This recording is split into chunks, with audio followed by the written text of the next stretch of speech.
From idea to business to building it too, we have a platform for all that you do. MailChimp.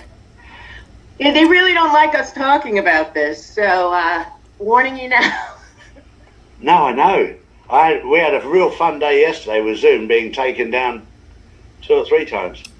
Yeah, I know. Well, they're getting desperate because, apparently some message board is the most dangerous thing on the planet right now. Exactly.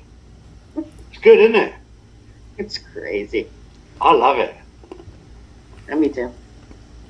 It's nice that we're really upsetting them.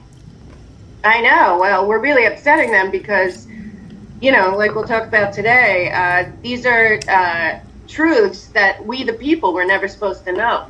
Correct. And now we do. Exactly. And the lovely thing with you is because you worked for Donald Trump for a number of years, you got to know what he was like as a person. Right. I also know that he would never do this if it wasn't for a higher calling, a real one. Yeah, exactly. There's no way. And with what we'll talk about today, there's also a good chance, as you know, with all the restructuring, that the whole government's going to be, restructured. Removed. Yeah, exactly. Well, it's all illegal. We'll get there. The whole government system is wrong. It's illegal. They did the Act of 1871 and stole the country from... I mean, it's so crazy, and nobody knows because, as we know, the victor writes the history. Yeah. And in our circumstance, people think we're being betrayed by Congress now, but we were really betrayed by Congress in the Act of 1871 when they instituted the corporation of the United States of America, which is basically the District of Columbia. Yeah. And threw our Constitution away. Yeah. And that opened the door for what we're going to get into today, which is a completely bogus stock market. Yep. So where do you want to start? You want me to just get going? Yeah. Pretend you're Kirsten. I know. I can't keep up with her. It's too crazy. Yeah. Okay. So what? So a while ago, I guess probably a year and a half. I call it now the military back channel. We know as 17. Yep. Started putting out things about the feeder and the eye, and that it all connected back to P.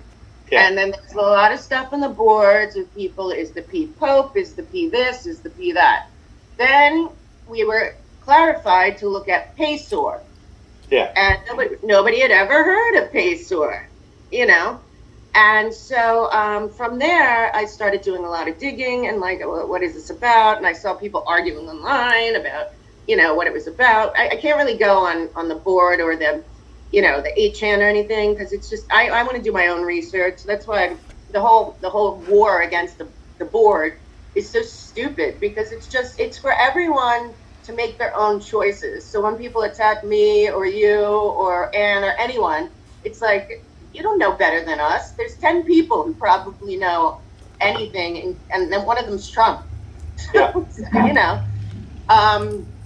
So anyway, when you do some digging, then you come across a very secret story that I believe is the keystone when they talk about the keystone and the feeder and everything. And that would be that after... So when Marie Antoinette and King Louis were beheaded, they had a 2-year-old son, and the son was imprisoned, but he was smuggled out and replaced with a retarded child. Now, people should do their own research. I've done tons, and you can find it, but it's hard to find it because it's been hidden. And by the end of this, everyone will understand why it's hidden. Yeah. So, so the young son, who would be Louis XVII, was taken out, and he was put to be schooled in near the River Rhine. And he, at 19 years old, King George summoned him to England and offered him with he was summoned there, and with him was George Payseur. Now, George Payseur is a fake last name, which means paymaster.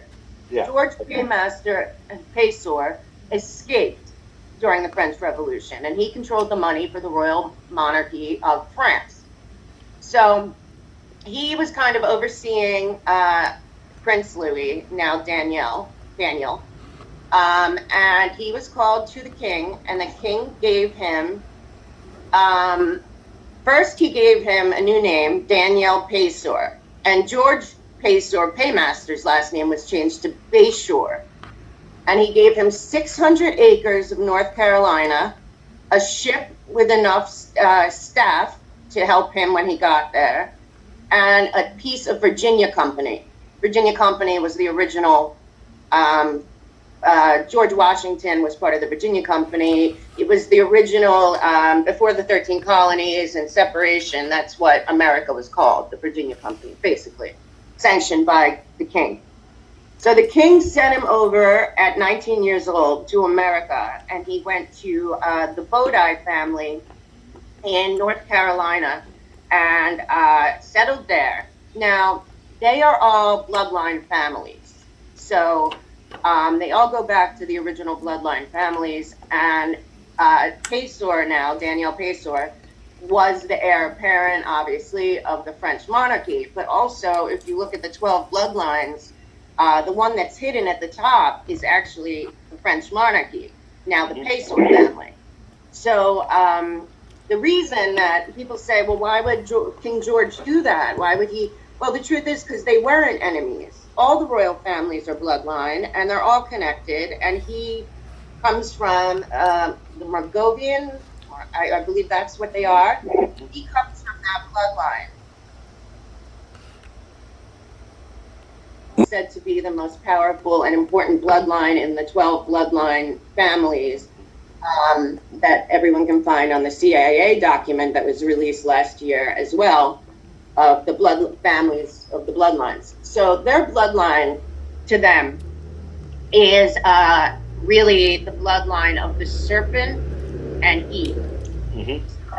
This is where it comes into like the whole satanic thing, is because these bloodlines believe that they are the descendants of the serpent, being the serpent, and Eve of Cain, the Canaanites. Yeah. Where Abel is supposed to be in their thinking in the bloodline of Adam and Eve, thus God. So to them, Daniel Payseur was the true bloodline of the Antichrist.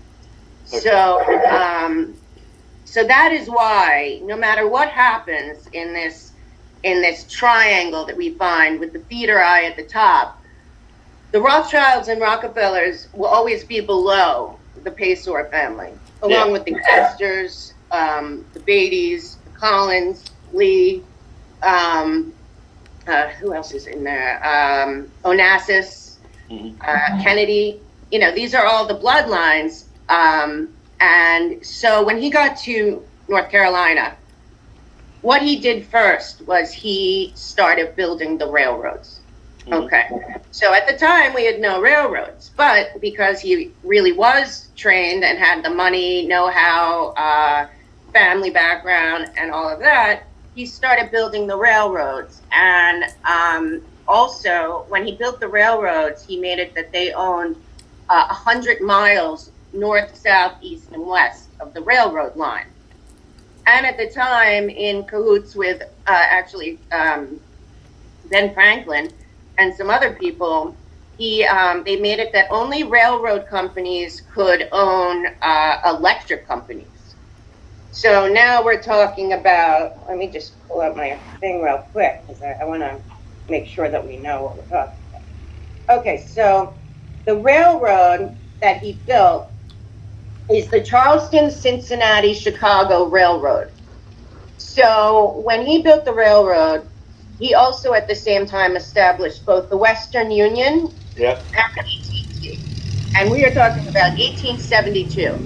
Now, what happened in 1871 was that America became a corporation, also owned by the Payseur family.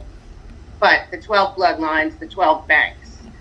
And Payseur is also at the top of the feeder of the Jekyll Island meeting, because JP Morgan actually worked for him, as did Vanderbilt, as did Carnegie. So when all these names come out, it says that they're running these companies, but it's not true. The Payseur Family Trust, which at the time was started by Daniel, and then by the time he left, he was also the head of the Postal Service. So now this guy is Payseur, owns all the railroads and the land surrounding it, all the electric companies. He is now running the steel companies that make the railways.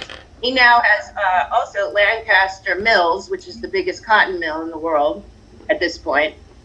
He also owns the AT&T, Western Union, and all of the forests around the railroads that make all the tracks and ties and cars and all of that. So at this point, when he passes away, his son, Louis Cass Payseur, takes over everything.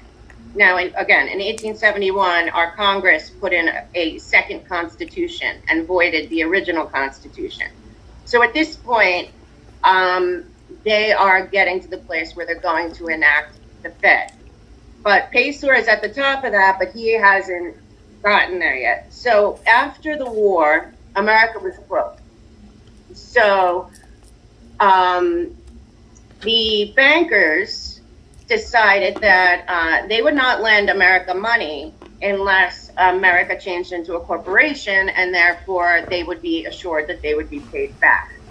So at this point, Payseur decides, with the 12 bloodline families, which you'll see will become the 12 banks that we still deal with to this day, they decide that the only way they're going to loan America money to rebuild is if they put a central bank in that is a private bank controlled by them through the District of Columbia, this phony, false, constitution. They replaced one word. It's, instead of saying the Constitution for America, it's now of America. So that was 1871. 1872, he buys up everything. Then, after the war, all the Southern companies, or everything Southern, had to now be run by Yankees, Northerners. So he brings down another Rothschild bloodline family, Leroy Springs. Springs owns Spring Maid, and they're the Rothschild bloodline family in New York and New Jersey that were given Virginia Company land there. He comes down and takes over, and the son, Louis Cass Payseur, continues to build and build.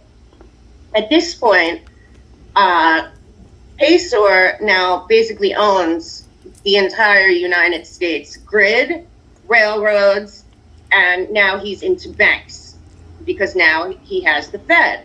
So the federal bank then starts swallowing up other banks. That's pretty quiet. So now he has all the banks.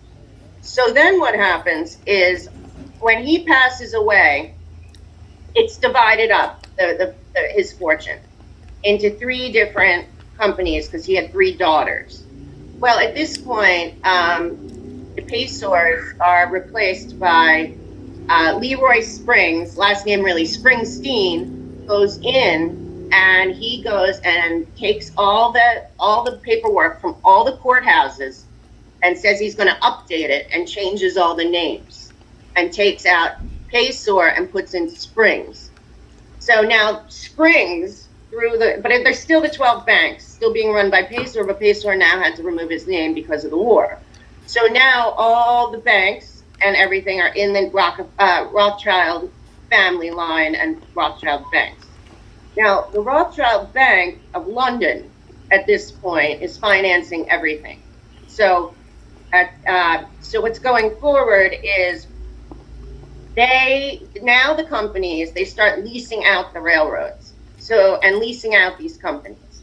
By the end of leasing it out, they own 300 of the 500 corporations today that we know of as S&P 500. They still own them to this day. So what they were doing is they were leasing the land, the companies. So now they own all the railroads, they own all the electric companies, they own ExxonMobil, Standard Oil, General Motors, the Quaker Oats, Heinz Food. They own literally, and what it looks like is that there's the CEO and board of directors run these companies, but that's not true. To this day, all these companies are still in the Lewis Cass Payseur Trust, which is registered in Alabama by the Beatty bloodline. But they're all connected. So what happens is, after the Act of 1871 and the Fed, the American people start paying taxes. Well, our taxes are going to the Fed. Well, Payseur and part of his deal with England was that they would pay 20% of U.S. taxes to the Crown in England, the City of London, which is not London, for eternity. This was still going on now. But so this was like the deal. So now the Vatican, which is run by the Rothschilds, because they gave a loan to the Vatican in, I believe, 1832. So that's when the Rothschilds usurped the Vatican. Then in 1871, they gave us a loan and then started the Fed. So they also own America through the District of Columbia Corporation and the City of London. So those cities run all the money on the planet. Okay, so what happens is, now we're getting to where it gets modern.